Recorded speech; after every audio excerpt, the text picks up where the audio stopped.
Well, good evening, hockey fans, and once again, welcome back to the IRA Civic Center in Grand Rapids for the final quarterfinal matchup here today between Duluth East and Moorhead.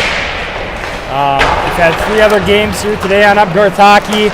First one was a victory for Bemidji, 4-3 in overtime over Quokesco Carleton. They're moving on to the semifinals. They will face Hermantown, who got a 6-0 victory over Brainerd in the lower bracket game. It's Cloquet and Brainerd tomorrow at 8 a.m. That's a semifinal game between Bemidji and Hermantown is at noon. Then Grand Rapids lost to Roseau 4-1. Roseau moving on to the semifinals. They will play the winner of this game between Moorhead and Duluth East. Grand Rapids will play at 2 p.m. tomorrow afternoon. And the lower bracket game in the McDonald rink. Like I said, Roseau plays the winner of this game at 10 a.m. for our first semifinal game for tomorrow. So we have, once again, Moorhead and Duluth East. Warm-ups just concluded here. And I didn't realize this until now, Hunter. Head coach of Moorhead is Mr. Matt Cullen. Oh! I didn't even realize that either. Well, that's pretty cool. Yeah, three-time Stanley Cup champion. Of course, couple with the Pittsburgh Penguins. He won a couple Stanley Cup championships there. That's a great honor to have a coach like that in your younger program, bringing kids up, especially right before their high school days, you know. Yep, of course he's from Moorhead. Yeah. Well, he was born in Virginia, then moved over to Moorhead. Yeah. I believe his dad was a big part of starting the Moorhead hockey program. And of course he played high school there, went on to play for St. Cloud State in college hockey, played for the Pittsburgh Penguins, also the Minnesota Wild for a little bit. So yeah, pretty cool. He was the Pee Wee AA coach last season, I remember. I didn't know he was the Bantam AA coach this season. Well, that's just, I think if you're a kid and you get to learn from a Stanley Cup champion, you know, that's just a great honor in itself. And you shouldn't have any complaints when you're getting coached by a Stanley Cup champion, because he obviously knows what he's doing if he was able to win a Stanley Cup, you know. So, I mean, I think that would be super cool to end up having to be coached by, you know, a champion or an Olympian in any sport. And, you know, for Moorhead, I'm sure they feel grateful to have him. Of course, Grand Rapids Bantam AA's had a former NHLer on the bench as well, Todd Roloff. Mm-hmm.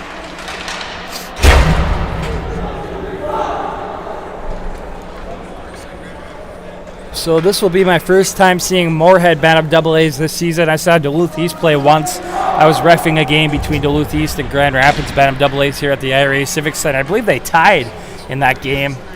So we'll see what happens here. I heard from a parent from Duluth East they're missing one of their better players due to COVID. So that is fortunate for them.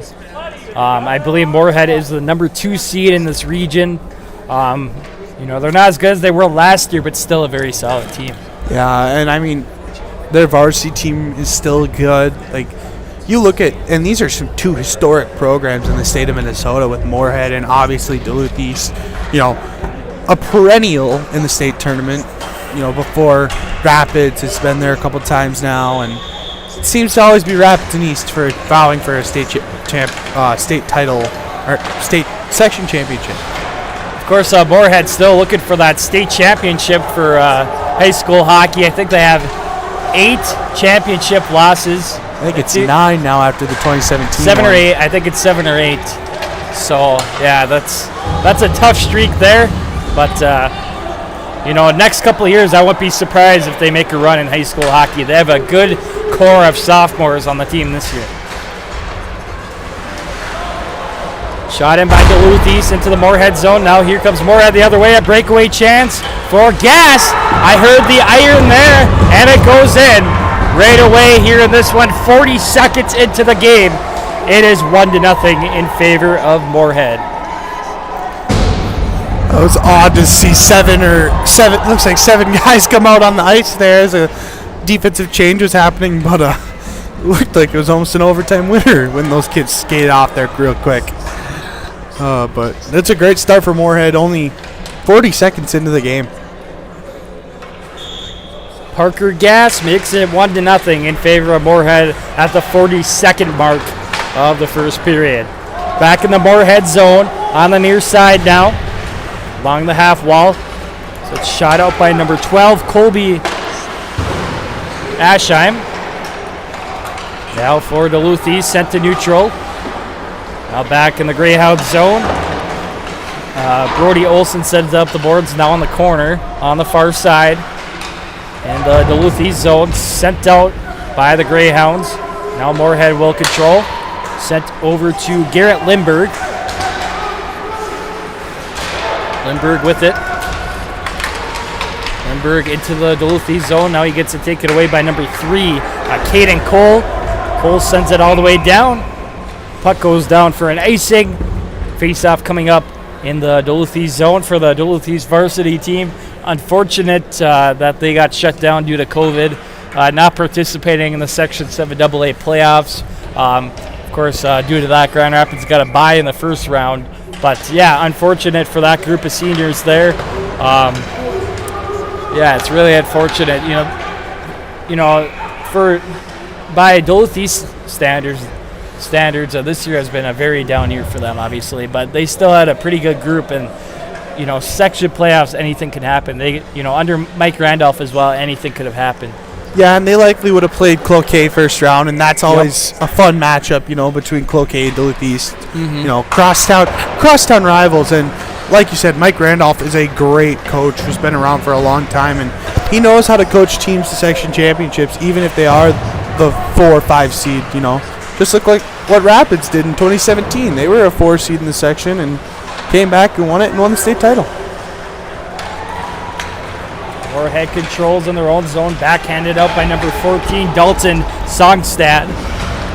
Back in the Greyhound zone, sent up the boards by Cade Fladmark to neutral, and now brought in right back in by Moorhead's number 6, Luke Alderson. That's going to be shot all the way down by Duluth East for another icing here. Face-off coming up at the Greyhound zone to the left of goaltender number 1, Kai Melton. And the goaltender for Moorhead is Kai Wagle. Both goaltenders have the first name of Kai. It's they spelled the same way. Spelled the same way, too. That's, very interesting. Kai, obviously not, it's not too common, really. Oh. Last names, I assume, are different, though. It's not like the Lightning where they have 2 Mackenzie Coles. Yeah. Play here in the Duluth East zone along the near half wall. Now to the corner on the near side. Back behind the net. Sent up the far side by number 20, Aiden Adamski. Kept in by Moorhead. Here's Brody Olson. The puck will go back through neutral all the way down. No icing on the play there. Shot there by Duluth East. Hits the pipe. There's Mason Kraft now to number 16, Jace Blythe. Now brought up by Duluth East. Excuse me there. Now here's Moorhead controlling. Colby Aschheim. Deep in the Greyhound zone here now. Here's Luke Anderson. Up the far half wall, kept in at the point by number 2, Garrett Lindberg. Stoppage of play here. Face-off coming outside to neutral. 11:26 remaining in period 1. Moorhead with the early 1-0 lead over Duluth East.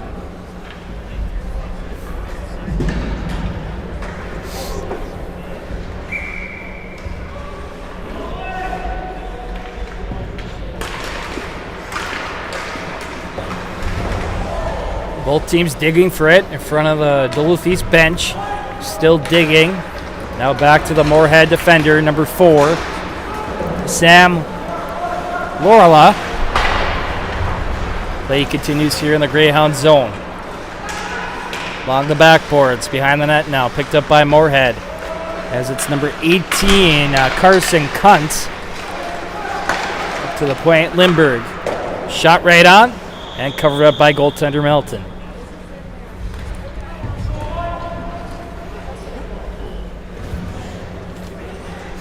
keeping shots on goal for this game too. Right now it says 2-0 Moorhead, which they have held offensive zone a lot better than East has.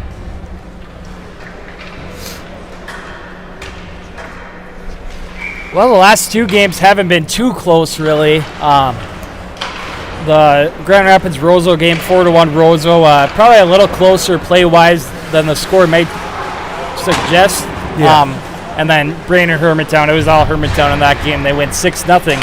But our first game was a very entertaining hockey game, a 4-3 victory for Bemidji over CEC in overtime. Yeah, and it was a fun game to watch, especially since it was our first game of the day and it went into overtime. So Duluth East will send it out to center ice. Intercepted by Caden Cole. Tips it into the Moorhead zone. Here's Songstad to number 12, Colby Aschheim. Shot right on, pad saved by Melton. Over on the far side, now still in the Duluth East zone. Now back behind the net, penalty coming up on Moorhead here. We'll have our first power play of the game, which will belong to Duluth East. Heading to the box is number 13, Thomas Herman, 2-minute minor for holding. So the face-off will come outside here to neutral.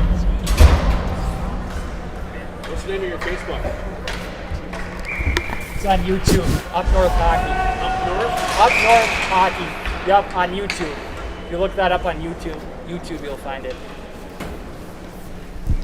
I mean, they'd find it on your Facebook too, though, technically. But yeah.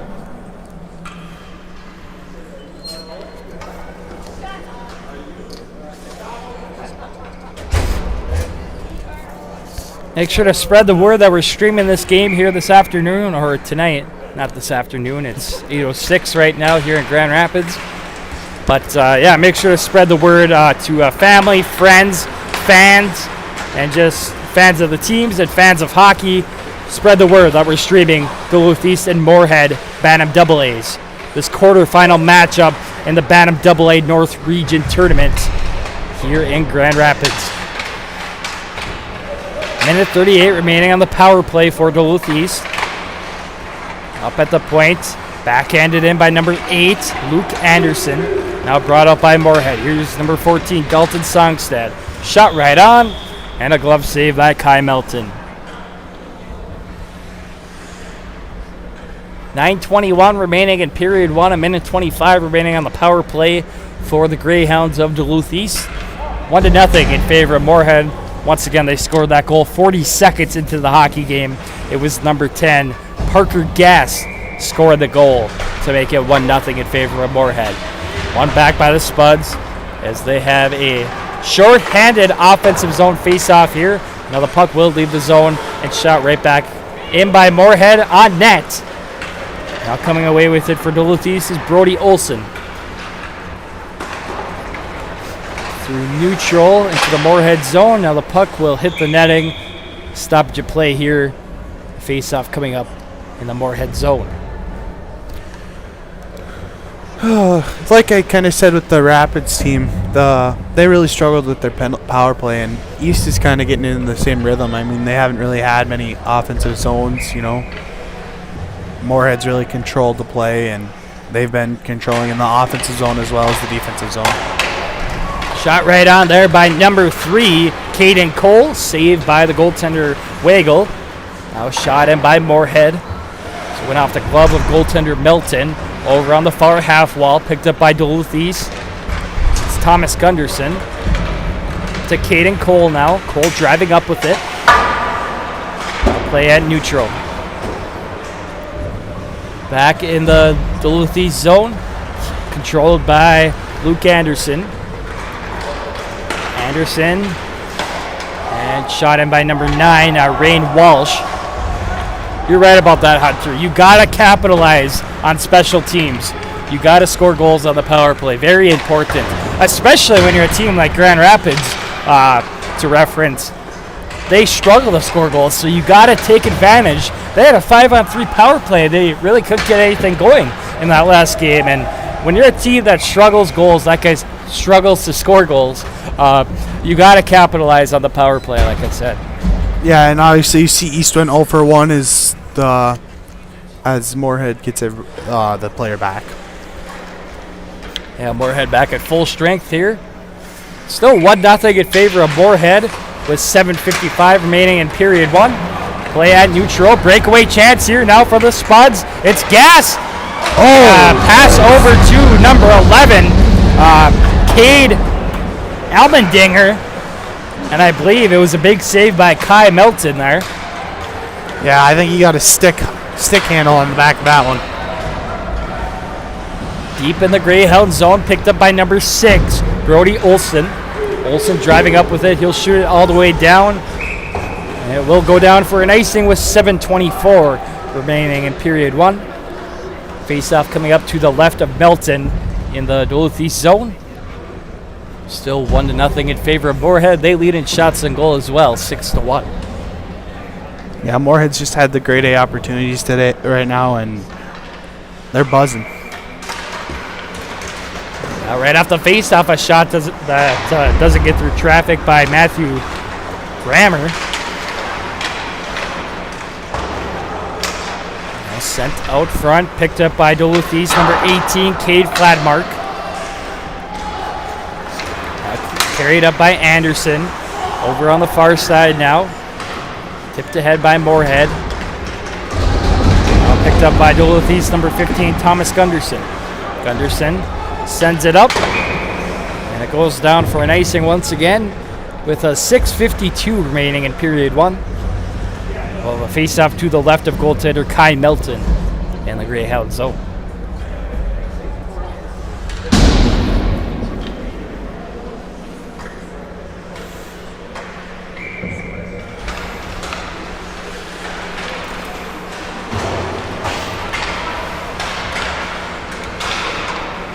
Play continues here in the Duluth East zone on the near half wall.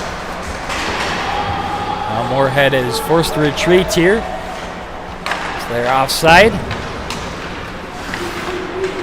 it's going to be brought right back in by Moorhead's number 5, Mason Kraft. To the point, Alderson. In the near corner now. Picked up by Moorhead. Now both teams battling for it. Still on the near side here. 6:10 remaining in period 1.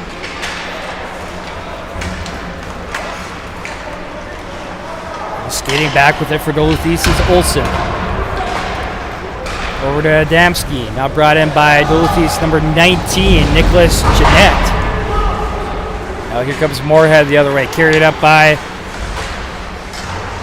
Almendinger. Now Aschheim. Can't get a shot through there. Now a backhand shot that goes just wide. Moorhead still controls their offensive zone. A shot there by number 4 now. Sam Barella. Over on the far side, Duluth East will send it all the way down for another icing. Faced off once again coming up to the right of Melton.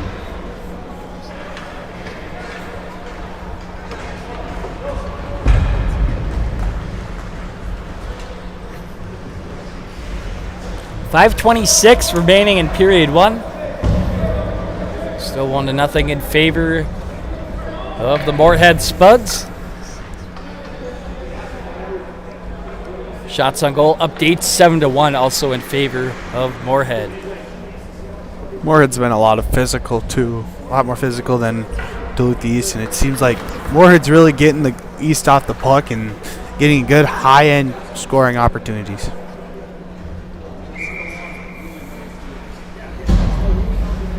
Face off here to the right of Melton in the Duluth East zone. Sent out front there, no one home there for the pass. Up at the point kept in by number 14, Dalton Songstad. Now shot all the way down by Duluth East. On net, played by the goaltender Wagle. Now back behind the net, Wagle once again getting involved in the play. And it's shot out by number 14, Dalton Songstad. And it goes all the way down for an icing. Face-off coming up to the right of Wagle in the Moorhead zone. 4:57 remaining in period 1. Still 1-0, Moorhead. after that first goal, or the only goal for Moorhead, the only goal of the game, kind of felt like maybe Moorhead was maybe going to run away with it here the first period. Scored 40 seconds into the game, but things have really settled down. Moorhead still has control of most play as they lead in shots 7-1, but things kind of have settled down since that goal for Moorhead. Yeah, and I'm sure Coach Matt Cullen for the Moorhead Spuds, I'm sure he's impressed with how physical his team's playing, but obviously, yeah, Duluth East has came back a little more physical, and it's really made the hockey game more even. Duluth East trying to tip it out, kept in by Moorhead as they shoot it all the way down. Along the half wall, it's going to be shot all the way down by Duluth East for another icing.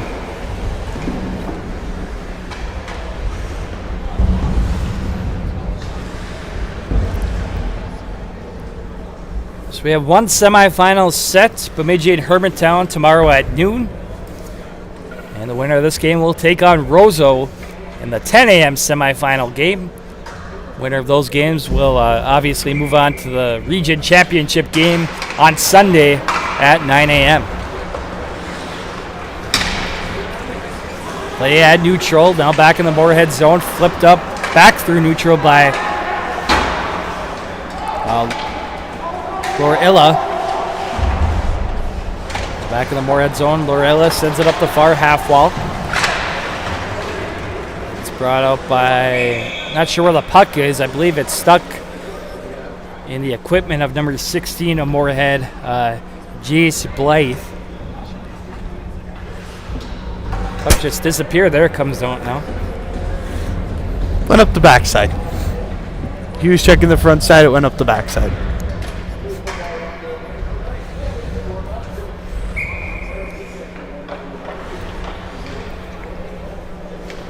We have a face-off here at neutral in front of the Moorhead bench. Spuds win it back. Here's Alderson trying to find a pass there. It will not go down for an icing. And then near corner in the Duluth East zone. Both teams digging for it. Now along the near half wall up to number 6, who slaps it back in. That's Alderson. Back up to Alderson. Now a shot that goes wide, hits the backboards. Now over to the far side.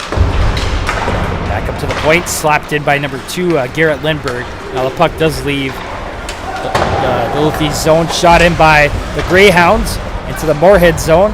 To the point, no one there to catch the pass. Now skating back with it for Duluth East is Fladmark. Boy, Moorhead's lucky there that they didn't get caught with too many players. Yeah, it was really close. Pretty close, yeah. Duluth East will flip it out to neutral. Once again, 1-0 still in favor of Moorhead with 2:40 remaining in period 1. Duluth East trying to drive it out here. They will now to neutral. They're back in the Greyhound zone. Now Moorhead's going to be offside here. And a stoppage of play with 2:30 remaining in period number 1.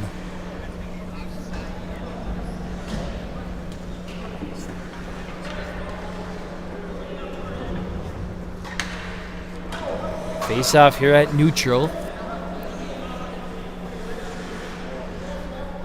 Of course, the Moorhead Spuds boys varsity team will take on St. Michael Albertville on, not sure when, probably maybe tomorrow,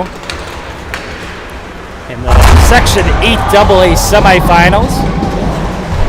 And of course, Rosa will take on Rogers, also in the 8 AA semifinals. And like we mentioned before, Duluth East is shut down for the season due to COVID. That's the varsity team. Brought in by Moorhead, and they're offside once again. Stoppage of play with 2:07 remaining in period 1.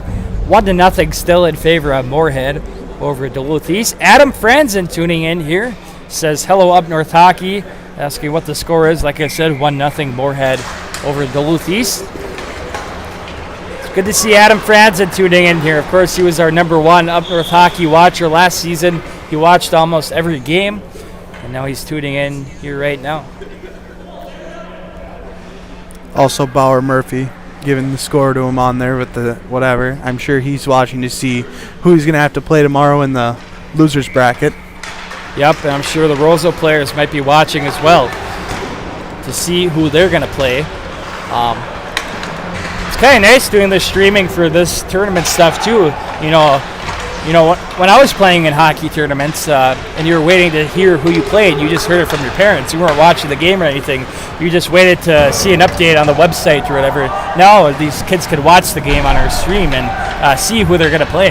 Yeah, and that's becoming more often, obviously, because of COVID. And just games like that need to be televised just because kids honestly kind of misjudge their competition. Like, oh, this team lost 4-1 and I'm playing them now. Like, they aren't that good. And then they get on the ice and it's like, oh, wow, they're actually pretty even matched up. Penalty coming up on Duluth East. Heading to the box is number 15, Thomas Gunderson, a 2-minute minor for interference.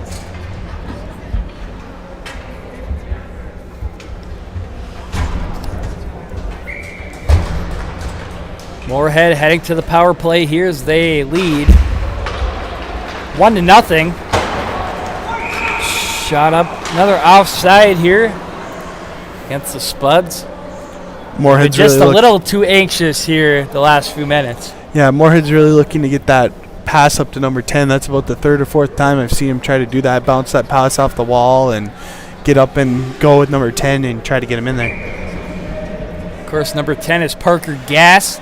He scored the only goal for Moorhead 40 seconds into the hockey game.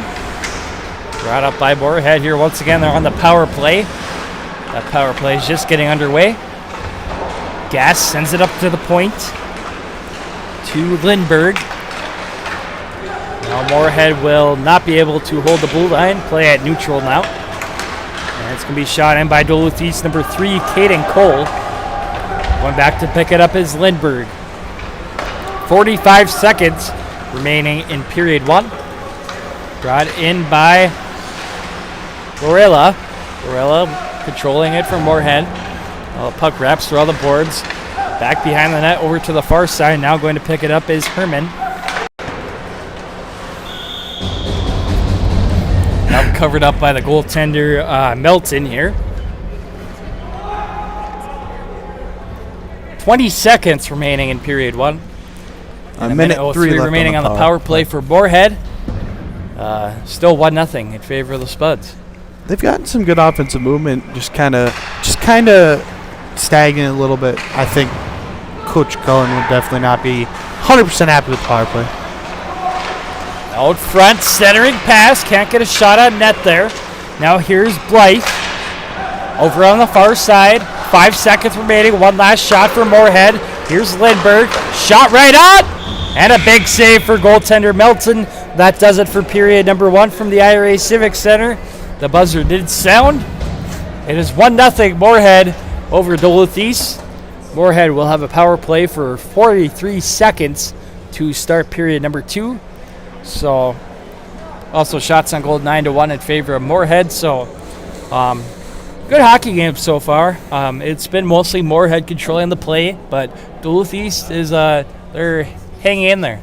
Yeah, they definitely are. I mean, they let up that one goal 40 seconds into the game, and their defensive intensity has definitely stepped up in this latter half of the second period or the first period.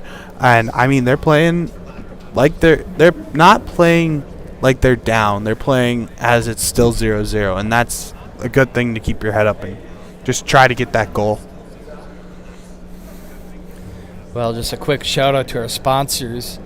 GNB Environmental, Minnesota Twist Drill, Winnie Trading Post, Iron Range Apparel, Anthony's Heating, AC and Refrigeration, also 90 Degree Media, and the Rig Sports Grill. We thank 90 Degree Media for making our website, upnorthhockey.com.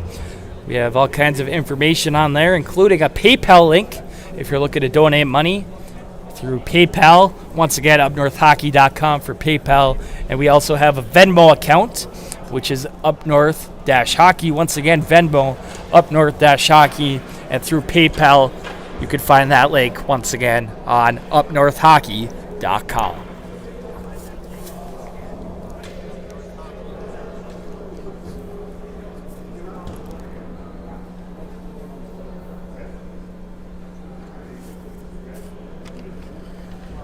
Well, we'll have a break here for about another 30 seconds or so. And we'll be ready for period number 2 from the IRA Civic Center. Once again, Moorhead has 43 seconds remaining on their power play, and they lead 1-0 over Duluth East. Shots on goal once again 9-1, also in favor of Moorhead.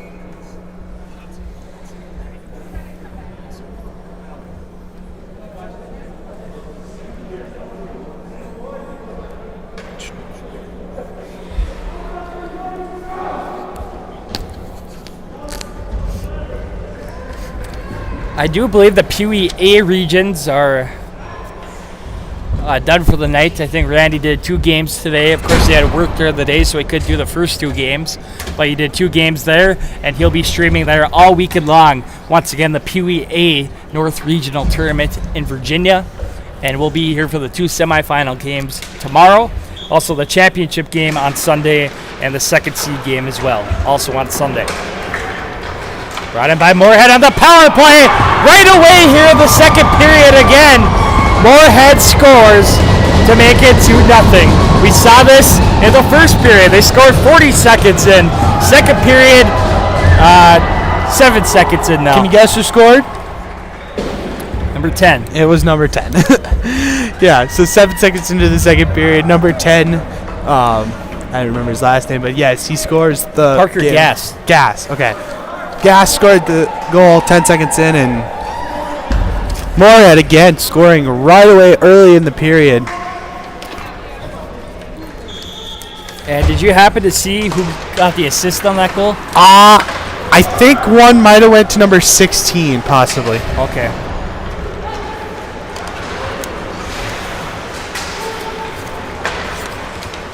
And it was still on the power play.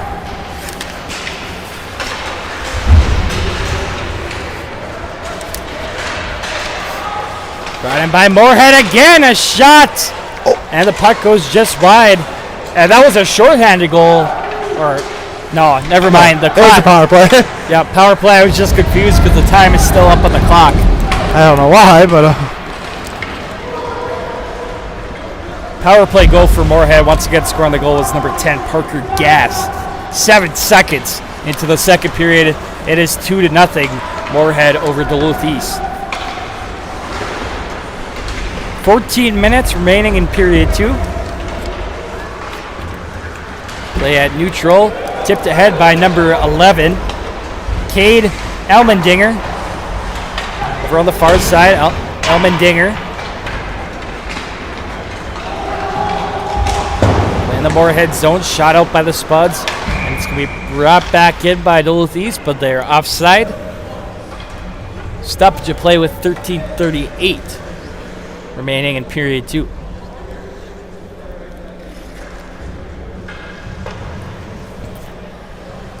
For the 2 games tomorrow, we're going to have to switch spots because we're going to have to go somewhere else. Probably might have to go in our old spot for the high school games or something because we can't interfere with Sheldon Willis. He's going to be coming here to set up for the Cloquet-Esco Carleton and Grand Rapids Section 7 AA semifinal game that starts at 2:30. And, of course, we have a game at noon, and he'll be here before that game is done with. Yeah. Is Tom Downing on the call with him, do you know, or not? I believe Tom Downing's he'll be over in Hibbing tomorrow. Okay. So I'm assuming it's going to be Grant Clafton with Sheldon Willis. And probably Sean Martinson live streaming. Probably, no, he'll be down in Andover. Oh, no, he will be in Andover, that's right. They'll have the game tomorrow. That's all we got. That's all we really know. Yeah, once again, if you're looking to watch that game tomorrow, it's going to be on KOZY YouTube. Grand Rapids and Cloquet-Esco Carleton in the Section 7 AA semifinals. A lot of games on the Iron Range tomorrow. Like I said, Hibbing Chisholm will take on Greenway, number 3 versus number 6 at the Hibbing Memorial Arena. That is the Section 7A quarterfinals. Also, Evelyn Gilbert, Virginia, at the Miners Memorial Building. the last high school hockey game at the Bree Cupoletti Arena in Virginia. How fitting, Evelyn and Virginia will play one last time at the Bree Cupoletti Arena. Is that going to be the third or the fourth time this year? I think it's third, correct? Third. Of course, not next year, but the next year they will be combining as one. It'll be the Rockridge Wolverines. And other games going on. I believe Hermantown will take on Proctor tomorrow afternoon at the Hermantown Arena. And I guess Duluth Denfeld's getting the bye because International Falls got shut down due to COVID. Which is kind of sad because we did a couple of games of those Falls, and I remember doing one with you in Greenway, and they were a good hockey team. They beat Greenway, and they definitely could have gave Denfeld a little run for their money. Obviously, I think Denfeld would have easily taken it, but it could have made it close at the beginning and stuff. But also, Andover Elk River boys hockey semifinals. Winner moves on to the Section 7 AA Championship as well. That is tomorrow afternoon. If Grand Rapids wins, the Section 7 AA Championship will be here at the IRA Civic Center, and it will be live on WDIO Channel 10. They are streaming the 7A and 7 AA finals once again this season. So, probably here and Hermantown. Yep. If Grand Rapids wins tomorrow, it would be here. If for some reason Grand Rapids did win, then it would be... Well, if Andover wins, it would be down in Andover. Fogarty Arena. All kinds of scenarios. We'll just have to see what happens. Watch the games, play till the end and see what happens, and then we'll have a determination of where the games are going to be.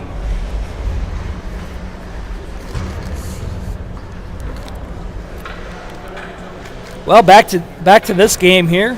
11:06 remaining in period 2. Still 2-0 in favor of Moorhead. Both goals for Moorhead were within the first minute of both periods. They scored 40 seconds into the first period to make it 1-0 and 7 seconds into this second period. Play continues here in the Duluth East zone, picked up by number 19, Nicholas Jeanette. Now play at neutral, backhanded up by Lorella. Now back in the Moorhead zone, chasing for it and picking it up is Hannestad. Now shot up by Moorhead to neutral. It's going to be carried up by Matthew Grammer. Grammer driving in, now he gets tripped up there. And a penalty coming up on Duluth East. A tripping penalty on number 8, Luke Anderson. That'll be a 2-minute minor for tripping. Moorhead heading to the power play here as they lead 2-0. I think I heard a Duluth East fan or Duluth East coach call for embellishment there. Nevertheless, penalty was not called.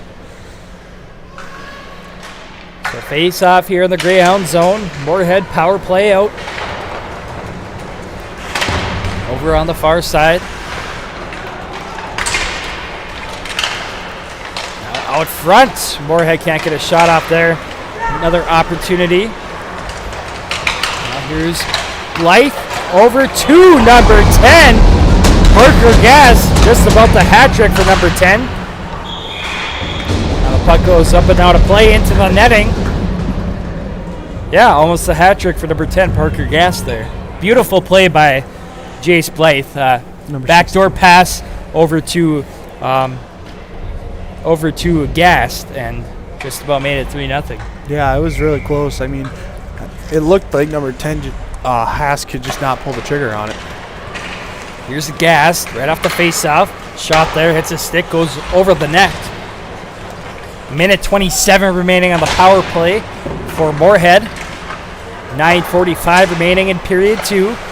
2-0 in favor of the Spuds. Over on the far side, here's Gass. To the point to Lindbergh. Back to Gass now. Gass. Blythe now. Trying to find a pass there or trying to send it on net. Couldn't get it through. Now picked up by Duluth East. Caden Cole. Back of the Moorhead zone, here's Lindbergh.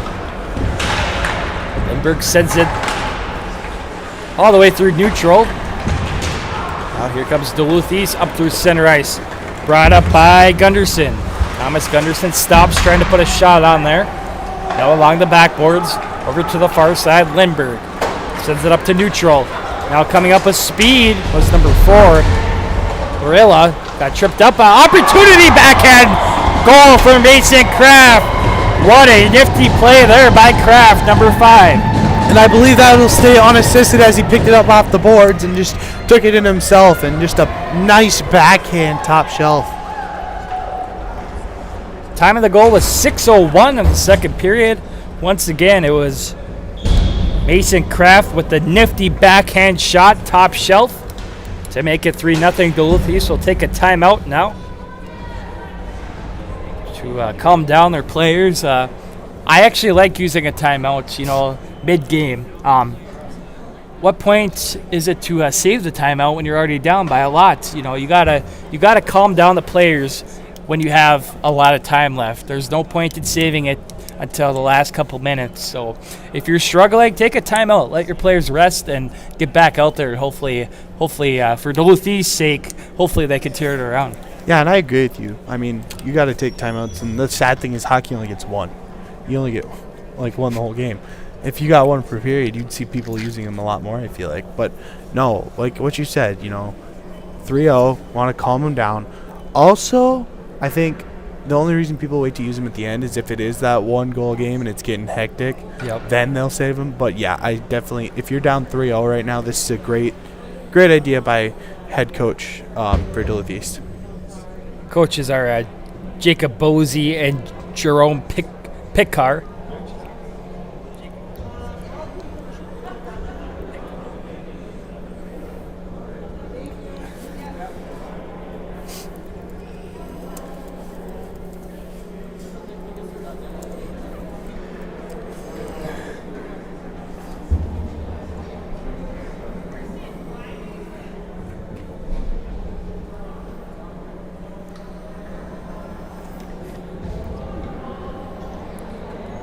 So Matt Cullen won 2 Stanley Cups with Pittsburgh Penguins in 2017 and also, I believe, 2016, if I'm not mistaken.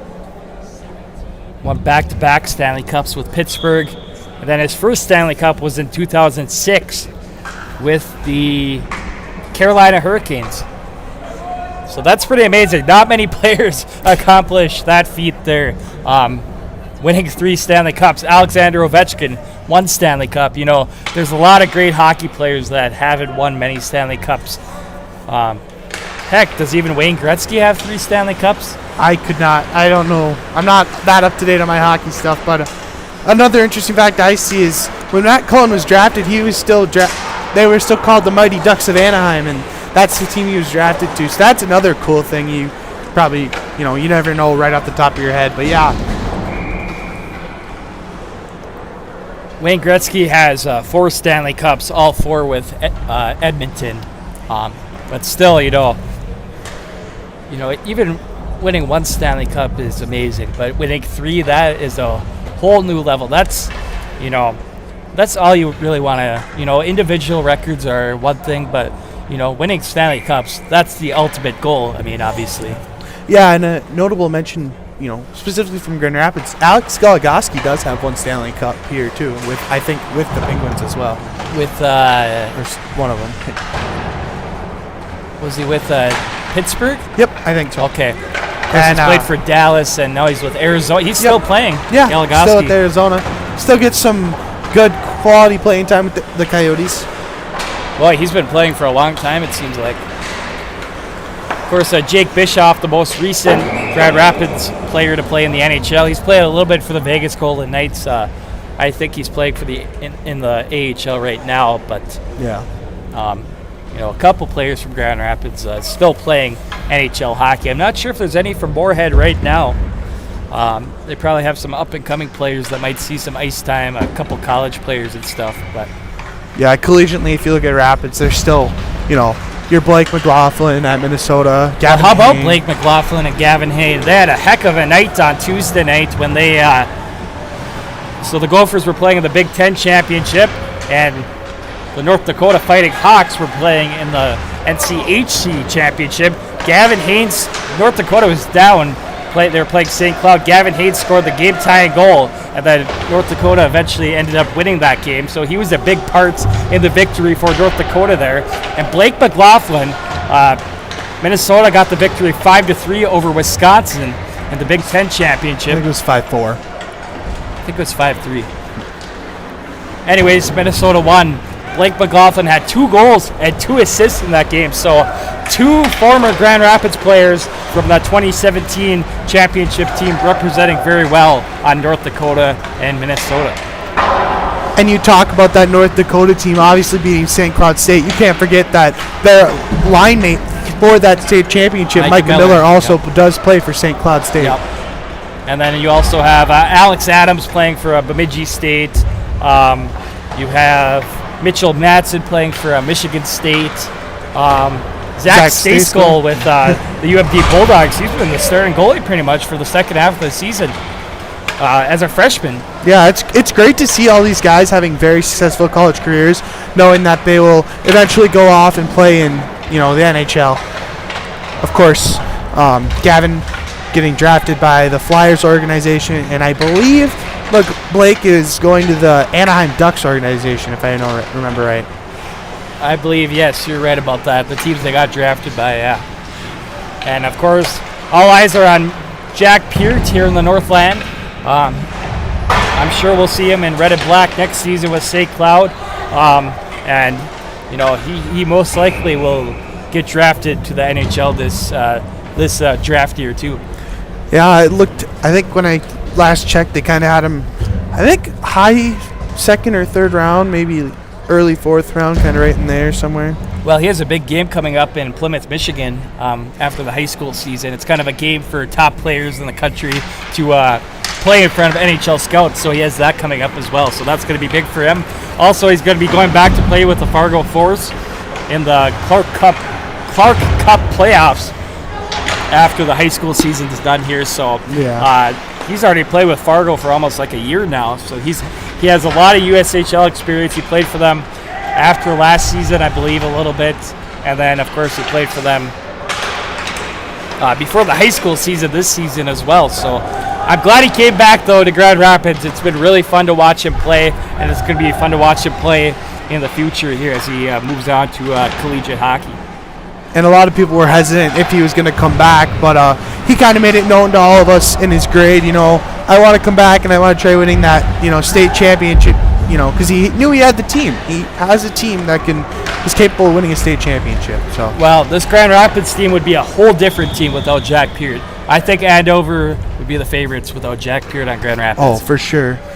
But yeah, no, Jack was super humble about talking to us, and he said, I'm glad that I came back, and obviously the Fargo Force experience is going to help me a lot too. And with another thing about when you said scouts, it sounded when I was watching the game on My 9 or wherever it was at against Hermantown, the second one that was here, Jack scored I think the first goal, and the announcer said, I looked over at the NHL scouts that were in the building, so I guess 20 some NHL scouts were at the game that day.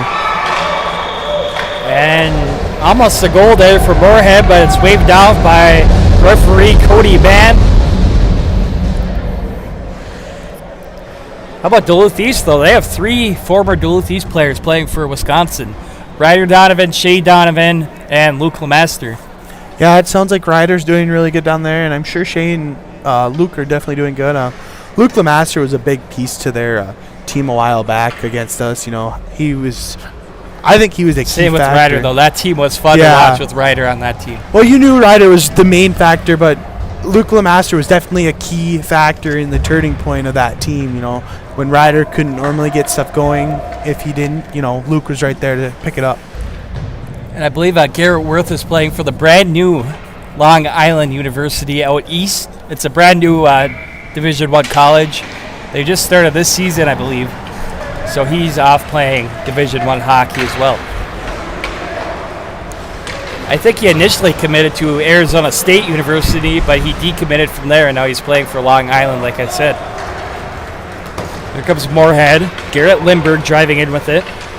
Lindbergh into the Duluth East zone. Wraparound chance. Can't stuff it in there. Lindbergh still with it. Puts another shot on net, saved by the goaltender, Melton. Now here comes Duluth East the other way, and they are going to be offside here. Number 12 was a little bit anxious. Kyle Horvat. So he was offside. Face-off coming up at neutral. 4:29 remaining in period 2. 3-0 in favor of Moorhead. Once again scoring the goals for the Spuds. 2 goals for Parker Gass, and then 1 goal for number 5, Mason Kraft. Shots on goal are 16-2 in favor of Moorhead. So Moorhead, they're just like Hermantown, a very talented team. They could definitely, I don't know, I'm sure they played each other in the regular season, Moorhead and Hermantown, but Moorhead could really give them a run for their money. Yeah, and I mean, obviously it's not the big lead that Hermantown had. It's only 3-0, but, they definitely have the skill and talent. And I think when you look at it, it's going to be a battle of skill. Neither team has seemed to be more aggressive. I think that's the one thing that if the coaches would say is get a little more physical, obviously. And I heard, like I mentioned before, Duluth East is basically one of their top players. I was talking to a Duluth East parent. So that's a tough loss for this region tournament for Duluth East. They're a decent team still.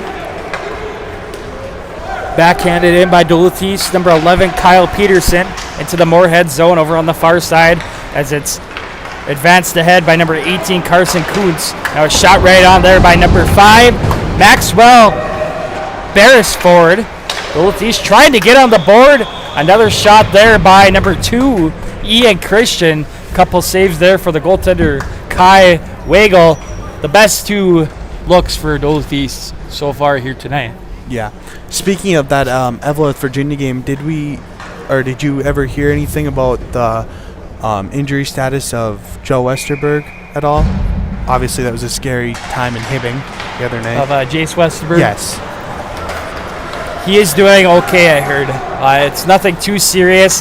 He plays tennis in the spring, so he's going to try to rehab and get back for the tennis season. But, yeah, that was a gruesome injury there when Hibbing Chisholm and Virginia played each other. And it was the awkward moment where they, stopped the game in the second period, and that was when you got to call in and talk to Randy a little bit about the game and everything. So shot there goes just wide by Moorhead. 3:08 remaining in period 2. Still 3-0 in favor of Moorhead. Duluth East, they need to get rid of that goose egg on the scoreboard there. Yeah, exactly like Grand Rapids had to, and similar to like what we were saying about Brainerd, but Brainerd wasn't able to do it just because of how sound defensively Hermantown was. In the Moorhead zone, Spuds control. Duluth East is offside here. They have to retreat. Now brought up by Moorhead. Parker Gass trying to make a move, broken up by Duluth East, number 8, Luke Anderson. Over on the far side now.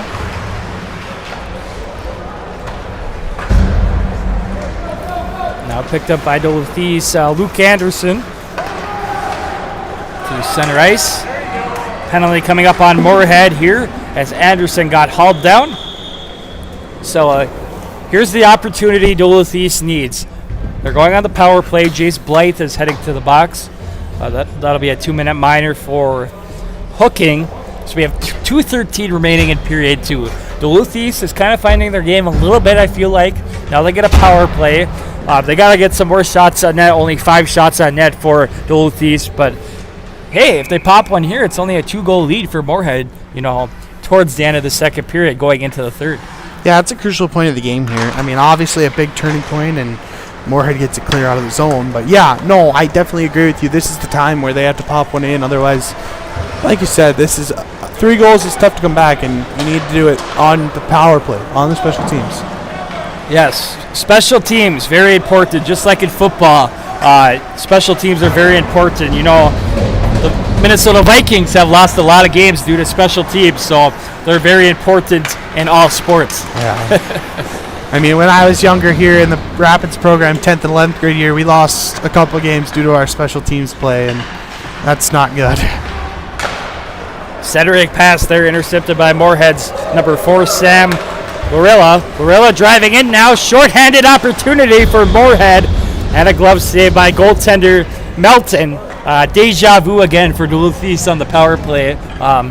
You know, a grade A opportunity for Moorhead. They're shorthanded, and they still have a minute 14 remaining on their power play for Duluth East, so they got to just simplify the game here. They got to get into a groove where they're passing it around and tiring out Moorhead and trying to set something up. And obviously, Moorhead winning offensive draws is not going to help.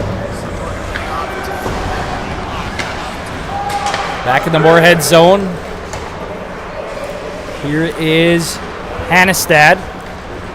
Over to Lindbergh, now up to neutral, backhanded in by Carson Kuntz. Deep in the Duluth East zone. Now for Duluth East, here is Christian. Another opportunity there for Moorhead, blocked away by Duluth East. Now it's Adamski. Just under 1 minute remaining in period 2. 35 seconds remaining on the power play for Duluth East. Brought up by Beresford. Beresford trying to find a pass. Now he'll come in and backhand it down to the corner. Beresford comes in and picks it up once again on the near side. Now sent up to the point to Olsen. Shot blocked away. Only 5 seconds remaining on the power play for Duluth East. Another good penalty kill for Moorhead, and another not so good power play. And Duluth East has too many players on the ice right now. They didn't. The referees didn't see it. 2 seconds remaining. Sent all the way down by Moorhead for an icing. We'll have a face-off in the Moorhead zone to the red of goaltender Weigel. Yeah, like you said, Moorhead. They did a really good job on the penalty kill, and East is going to pull their goalie here with the last 2 seconds of the period. But that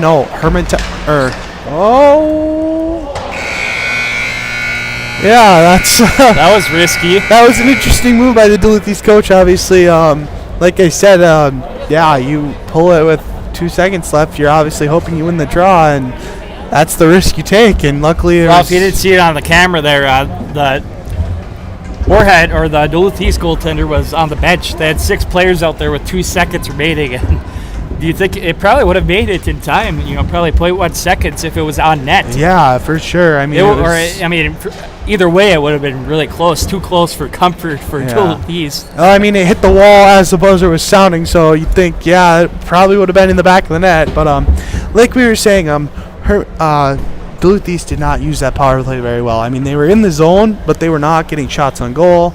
Moorhead's poke check was just phenomenal. And so, we're going to have one more resurface here, and we'll get back to the action.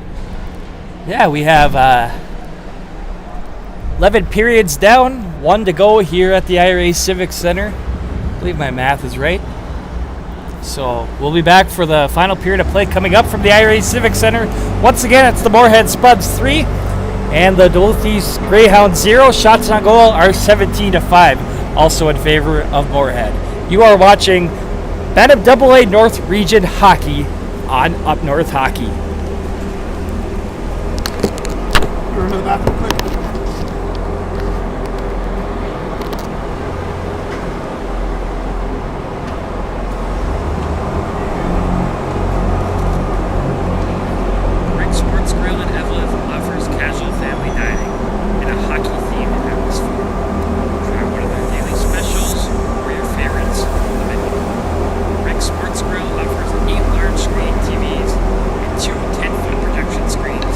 So you never have to miss a minute of the game.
All right, welcome back, everyone, to the IRA Civic Center.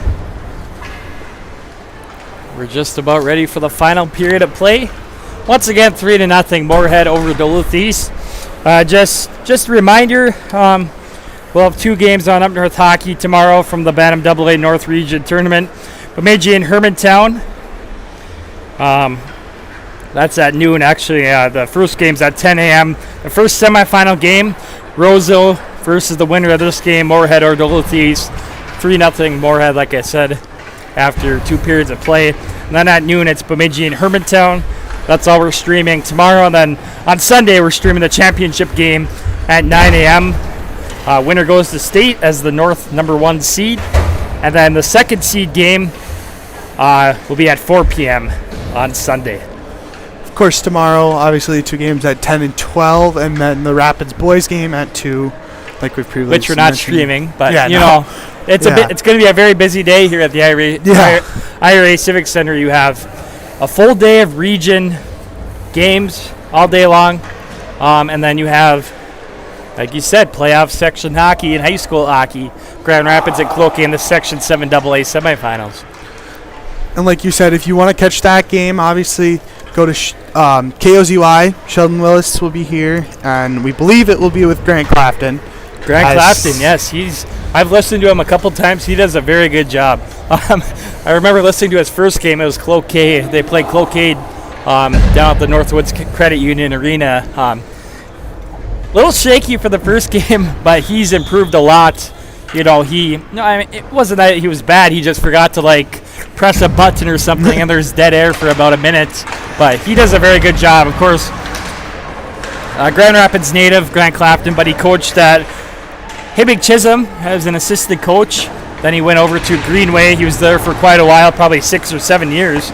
So there's a shot there by Duluth East. Of course, brought Greenway to the state championship game in 2019 in Class A. They fell just short to St. Cloud Cathedral, but that run was amazing. That was really fun to watch. Probably, in my short lifetime, seeing state tournament games and paying attention to the games. Definitely the most exciting state tournament for myself. Yeah, I would definitely agree with that. I mean, obviously the Grand Rapids one for me is very special, as I, have been born and raised going to Grand Rapids school. But that was definitely a fun run to watch for Greenway. One of the very few times that I would cheer for Greenway, obviously with the rivalry that we have. But it's definitely a great rivalry. But it's going to be a fun game tomorrow. And a unique note is Wade Chido, I think, had Grant Clafton kind of work with the guys this summer as kind of a coach, but not really a coach due to COVID and the restriction policy where Chido couldn't be there, but Clafton could, as he wasn't. That was a very smart move. I mean, of course, Clafton not involved this year. I could see him being involved in the future here with the Grand Rapids high school hockey team, but of course he doesn't coach the team this year. But he was very involved with them throughout the summer and during the fall and stuff. Skating on that, in the late fall and early winter, skating on that pavilion here at the IRA Civic Center. He did a great job, keeping the players fresh and having some structure out there with Coach Clafton. Yeah, and he was. A lot of the guys said he was a great coach. He would put them in their place if they needed to be put in their place. Like, why are you doing some scrimmages? Why would you do that when you could do this? They keep making them take the game seriously, even though they weren't in season, so they still had that competitive edge. And the coach is not supposed to be your friend all the time. And Clafton, he can be almost an enemy at times, it feels like, as a player, But he gets the best out of his players. We saw it when he had those perennial Greenway teams.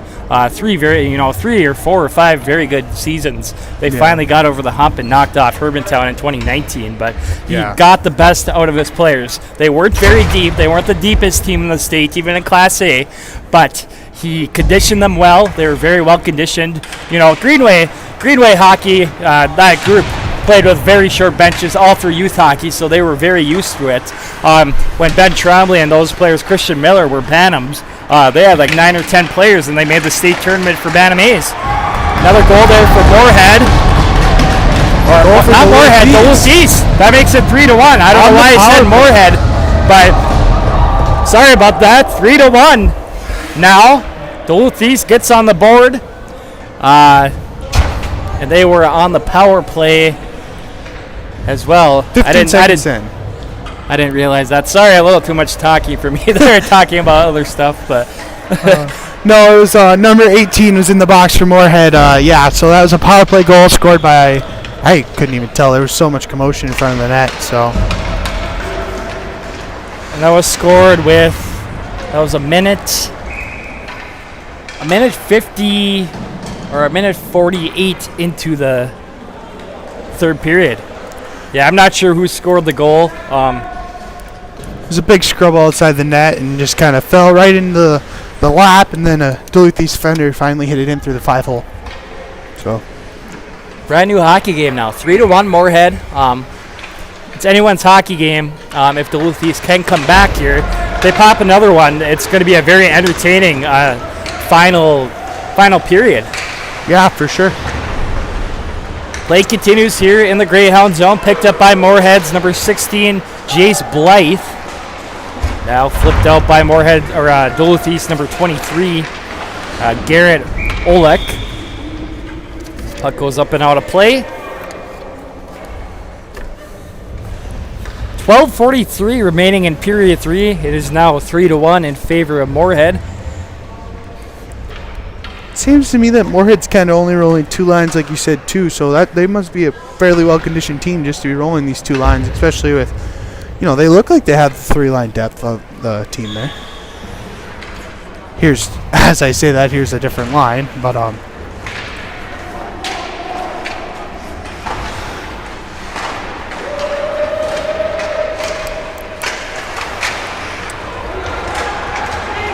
Moorhead will skate it out as it's brought up by number 15, Matthew Graminer scores! 4-1. Moorhead gets their 3-goal lead right back. I heard the iron on that one, and it goes in. That was a great top shelf goal by number 15. He literally had the line. It was just him and the goaltender, and he saw the space, and he was able to shoot it and get it right in there. You said number 15 scored that goal? Number 15. Okay, that is Matthew Grammer. That was scored at 2:34 of this third period. Once again, Matthew Grammer scoring the goal. Apologize about that. Once again, I was looking down at my program and I missed the goal, but either way, 4-1. Moorhead over Duluth East here in this third period. 12:17 remaining in period 3. Duluth East controls. Here's number 5, Maxwell Beresford. Sends it up the near half wall. Now Rain Walsh with it. Over on the far side, sent behind the net. To the near side now, along the half wall. Duluth East will tip it out to neutral. As it's shot in by number 9, Walsh. Deep in the Moorhead zone. Now here is Larola. Now chasing for it. It's going to be icing here. I thought that was tipped by a Duluth East defender right out there, but I must be wrong. The face-off will come back in the Moorhead zone here. No, but Moorhead's really looking to spring out on with number 10, Gas, I believe that's what I'm saying. Yep, Parker Gass. Yeah, they're really looking to go, those long, sharp passes out the boards and get him sprung out to try to get him a goal. Another goal, I should say. Moorhead's once again going to send it all the way down for another icing here. 11:39 remaining in period 3, 4-1 in favor of Moorhead over Duluth East. Shots on goal are 18-7, also in favor of Moorhead.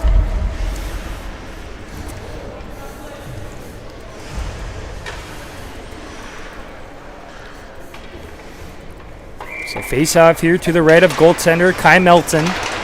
Duluth East can't keep it in, play at neutral, and it's going to be trying to shoot it in was Duluth East as it's brought up by Moorhead's Luke Alderson. Shoots it all the way into the Duluth East zone. Over on the far side now. Picked up by Luke Anderson. Sends it to neutral, now picked up by Cole. Now Jeanette shoots it all the way into the Moorhead zone. Now goaltender Kai Wagel's going to shoot it all the way down. Have you ever seen, probably answer is probably no, have you ever seen a goaltender goal in either youth hockey or high school hockey?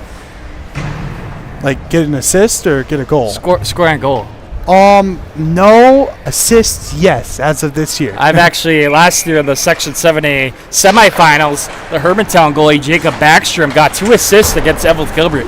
2 assists in the semifinals last year. That was pretty amazing. And, one of the games we did earlier this year, GRG in North Wright County, Kenny Martinson was in goal, and she had an assist to Claire Mekic.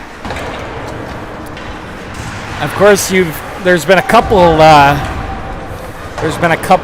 goaltender goals in the NHL. Ron Hextall and Martin Brodeur, they've scored a couple goals, I think, goaltender goals, shooting it down and scoring. I want to say Mike Smith. I think that was his name. He played for the Coyotes. He might have, yeah. There's been a couple in the NHL. It's always fun to see when they do that. It's just like a pitcher. Relay. It's just like a pitcher hitting a home run in baseball. Yeah, which we've seen Madison Bumgarner do. Happens more than a goaltender scoring. Yeah. No. It's nice to see when they do the All-Star Game stuff. They do that, relay thing, and that's one of the events. Is the goaltender normally has to get at least one puck into the net, from across the court.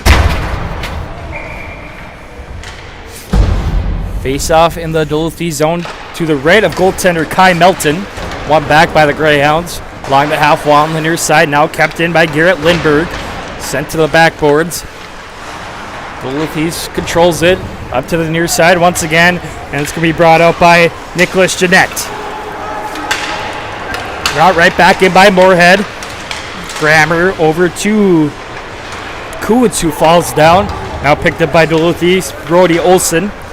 Carries it up through neutral, shoots it all the way down, played by the goaltender Wagle. I noticed the goaltender Kai Wagle, he's very aggressive when the puck comes around the net. Yeah, it's something that he's really passionate about, and I think he seems like he really isn't doing anything too risky. Obviously, he was just going to go for it again there. But we see some goaltenders make real risky moves. I mean, I've seen a couple by Pilkington for Rapids, and also for Mackenzie Cole of Grand Rapids Greenway, Gas with a grade A opportunity, shoots it just to the right, hits the backboards. But yeah, I noticed that with Wagle, he's very aggressive. It's a good thing to do. Oh, nice tip there by number 13 of Moorhead, Thomas Herman.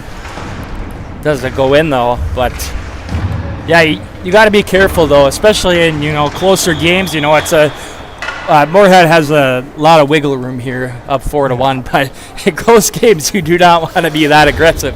Yeah, which is why sometimes in Rapids games,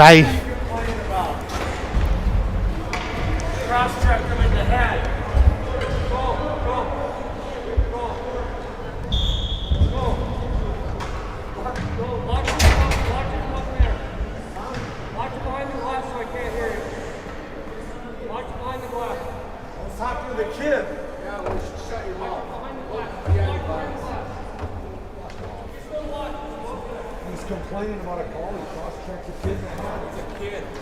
So what? He cross-checked him in the head. Well, some drama here at the IRA Civic Center. A parent being sent, did get kicked out, but he's being sent to the glass, I guess. Yeah, so I was surprised that he did that. He didn't say too much, really. I mean, he's been quiet all game, too. I haven't heard him all game. Yeah, well, official Cody Mann had enough of it. Yeah. I'm sometimes like that. I don't have that short of a fuse when I'm reffing, but sometimes if a parent doesn't make me happy, I might. I've never kicked out a parent before. I kicked out a coach one time he was being very.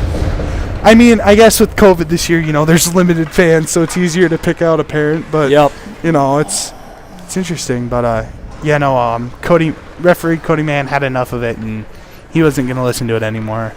And then you heard some of the feedback from some people at the scorers table and saying, just go. Anyways, there is a penalty on Moorhead here. Power play for Duluth East. Now here's a shorthanded opportunity for Moorhead's number 13, Thomas Herman. Put a shot on there. Now Duluth East the other way, tipped in by Sparrows. Back up to Sparrows now, tips it back into the Moorhead zone. Along the near half wall. Now back to Moorhead's Songstad. Songstad with it. He gets bumped off the play. Finds a pass up to Thomas Herman. Herman still with it, skating back with it. Now going towards the net. Shot blocked away by number 15, Thomas Gunderson. Now over on the far side along the half wall.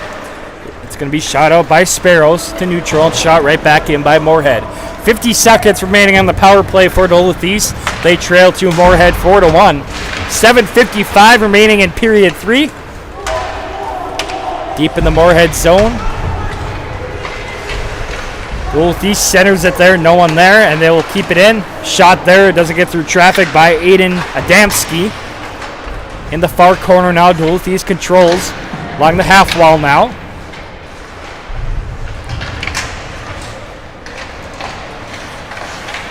Now here is Cole. Shot there, goes wide.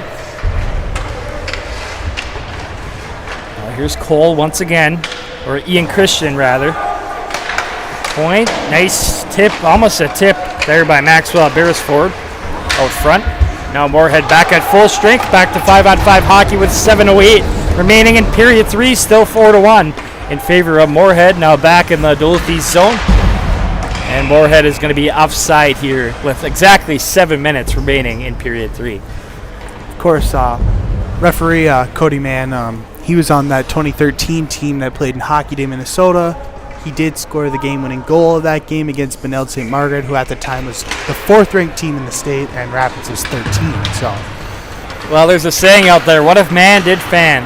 Of course, he the shot there by Moorhead. It's the back of the netting. Of course, he fanned on that shot, and it actually worked out in his favor because the goaltender was not expecting him to fan on it, so it went right through the 5-hole. I remember watching that game on TV. I don't know if I would have wanted to be there anyways. It was very, very frigid out on Lake Pokega, but that was the last hockey day in Minnesota on an actual lake. The last hockey day in Minnesota since then have been by lakes or by, parks or wherever. Iconic landmarks in Minnesota. Yeah, and I mean, the wind in that game, I just rewatched it because they re-aired it on Hockey Day, actually. Okay. And the wind and the snow were just blowing in the players' faces. They were saying, one of these goals is going to kind of be a fluke because it's so windy and snowy out. And, of course, it ended up happening to be in Cody Mann's favor and getting the game-winning goal. But, yeah, personally, one of my favorite hockey days was the scene at Canal Park in Duluth, right next to in Bayfront Park, where they do the Bentleyville stuff right next to the lake, lift bridge in the background.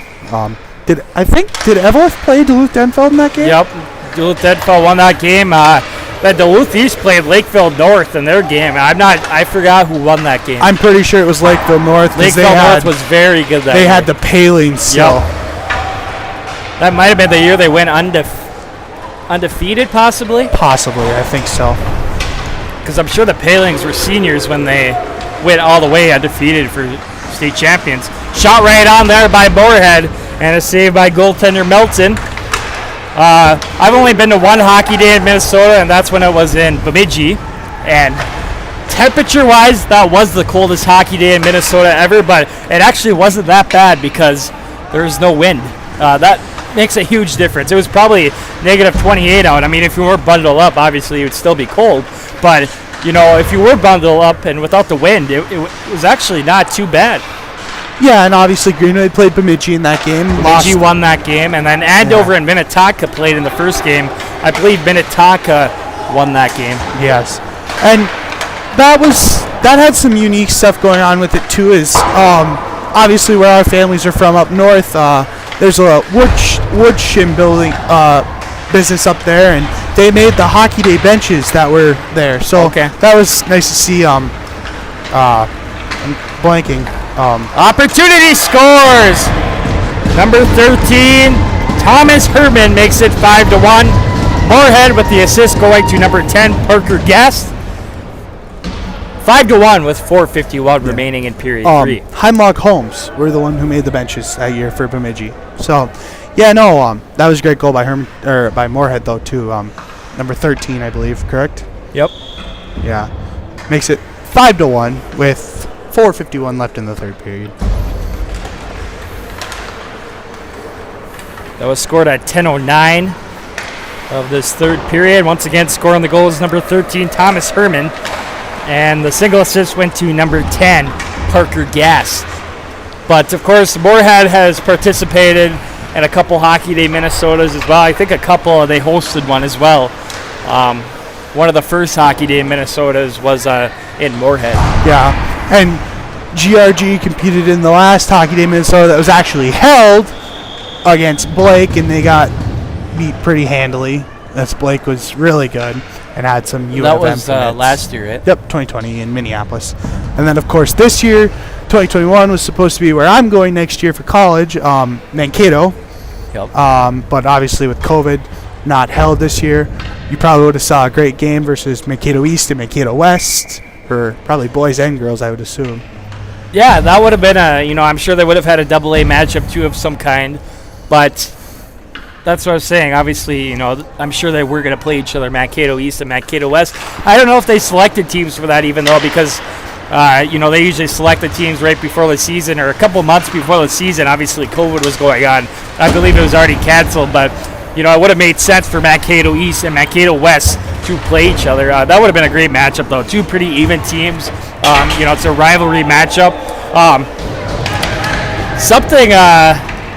As we're talking about Mankato East, they played their section, I believe they're in Section 1A quarterfinals last night against La Crescent. It was like they're the number 2 seed versus like the number 10 seed or something. And most of their varsity team had to quarantine. So they had one varsity player out there and all JV players against La Crescent, and they lost 3-1 in the quarterfinals. That's Mankato rough. East. That is very rough. They almost pulled it out with the JV players. The third goal was actually an empty netter for Mankato East, or for La Crescent as well. Oh, so it was really 2-1 coming down to the end. Pretty much, yeah. It was. Goal. I actually tuned in for a little bit, just to just because of the circumstance of what was going on there. I don't know who I'll be cheering for when I end up getting down there. I mean, Mankato West is closer to the college, obviously, but I think. Yeah, it would have been a great place to have it.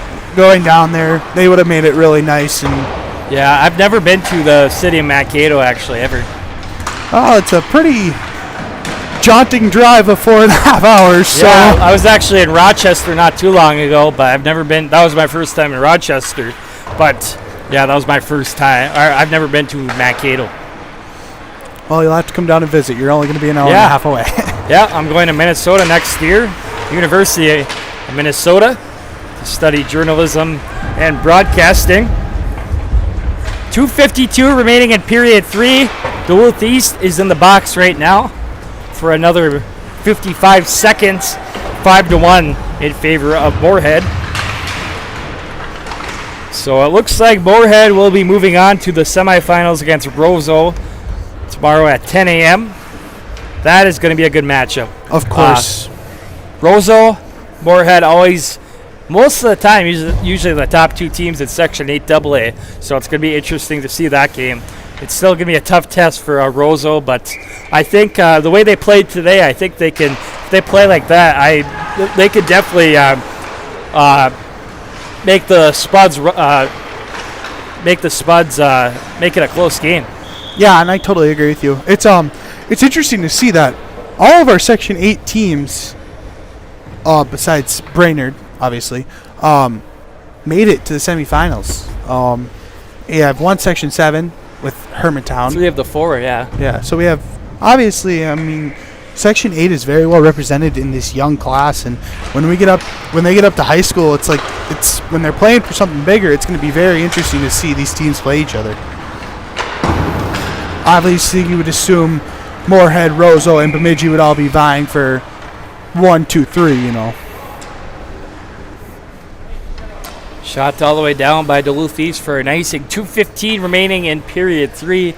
24 seconds remaining on the power play for Moorhead. Once again, 5-1 in favor of the Spuds. Shots on goal are 23-7, also in favor of Moorhead. course, when you look at that 2017 banner here at the IRA Civic Center, the state championship banner for Grand Rapids. Of course, they won that over Moorhead in the championship game. And a shot and a goal, the hat trick for Parker Gast. That makes it 6-1.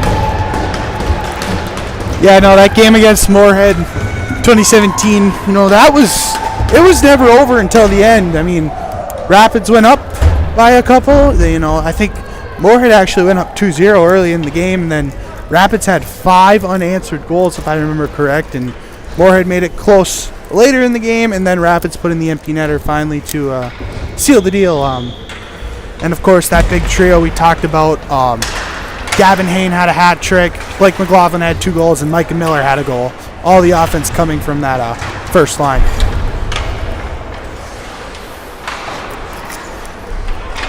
I was talking to head coach John Ammerman of Moorhead before the Moorhead Grand Rapids varsity game here at the IRA Civic Center, and he said he's been a part of, I think it's actually 7 state championships they've lost.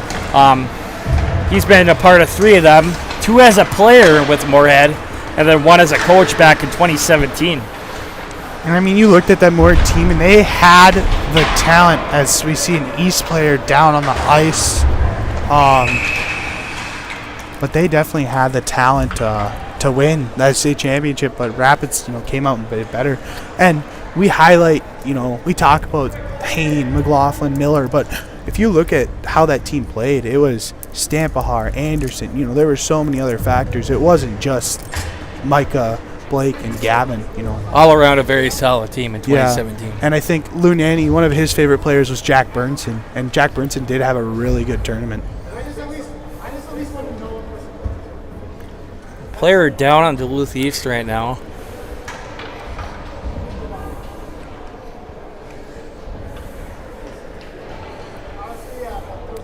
Hopefully he's going to be okay. It looks like he's sitting up right now, so that's a good sign.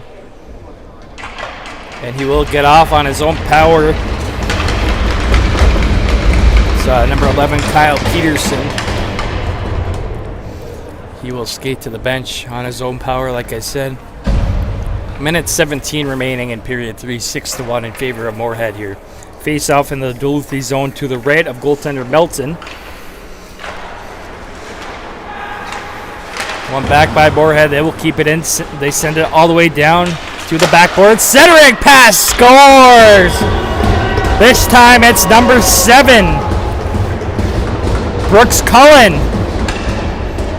We were just talking about how it was fairly close, and then now we get it where it's opened up to 7-1, and I mean, Moorhead's just clicking, and I think this is good. This is an all-around team like we were talking about Rapids, and they definitely have the chance to have a game with Hermantown, and I mean, it's right there where they can win, and we get to running time now with only a minute left in the game, but I didn't realize there was a Cullen on this team.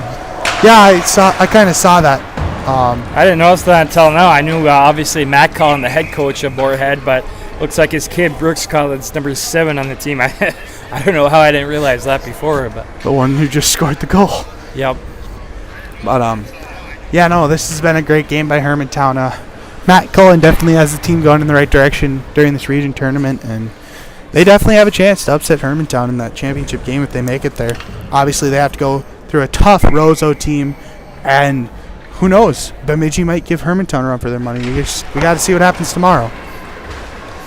So Moorhead will be moving on to the semifinal game versus Roseau at 10 a.m. That game will be on Up North Hockey, and Duluth East will drop back to the lower bracket and play Grand Rapids tomorrow afternoon at 2 p.m. And also Bemidji Hermantown at noon tomorrow. Also on Up North Hockey, the second semifinal game. 7-1 is our final score here tonight in the nightcap. Moorhead over Duluth East. The winners here today, once again, Bemidji over Cloquet in overtime, 4-3. Hermantown over Brainerd, 6-0. Bemidji Hermantown tomorrow afternoon at noon. Roseau over Grand Rapids, 4-1. And now right here, Moorhead over Duluth East, 7-1. Roseau Moorhead tomorrow at 10 a.m. Well, it's been a fun day of hockey, Hunter. I'm surprisingly not really that too tired out. We actually got a little break in between the first session, a 2-hour break or so that was really nice. And yeah, it's been a fun day of hockey. Sometimes in these quarterfinal games, you can see some lopsided games once in a while. Some games will be closer, but when you have top teams and some average teams, you will see a couple lopsided games. This game was 3-1 in the third period. Definitely a lot closer than what the scoreboard suggests. I mean, 7-1 final score, but it was definitely a lot closer through 2.5 periods. Yeah, for sure. I mean, there were a couple goals scored late by, Moorhead that put them lopsided. And like you said, there were good quality teams in this tournament. And I'm excited for tomorrow's semifinal matchups because we get to see about 4 quality teams that have made big wins. And obviously we'll see who advances out of the losers bracket, win or go home. We'll see who's got the mentality to beat. So, but yeah, no, it's been a fun day. And I'm glad you asked me to come here today. Yeah, thanks for helping, Hunter, and thanks for helping all season long as well with camera. We finally got you on the mic here. Of course, my equipment was kind of breaking down to end the high school season, so I was unable to get Hunter to do the broadcast with me, but you did a very good job. Way better than I expected, to be honest, actually. You did a very good job, so thanks for helping us, Hunter, and we'll see you tomorrow. Yeah, we'll see you tomorrow, too. Yeah, once again, final score 7-1. Moorhead over Duluth East. Tune in for the 2 semifinal games at 10 a.m. and noon right here on Up North Hockey. It's Roseau and Moorhead and Bemidji Hermantown. Make sure to tune in for that. We'll see you tomorrow morning right here from the IRA Civic Center. Good night, everyone.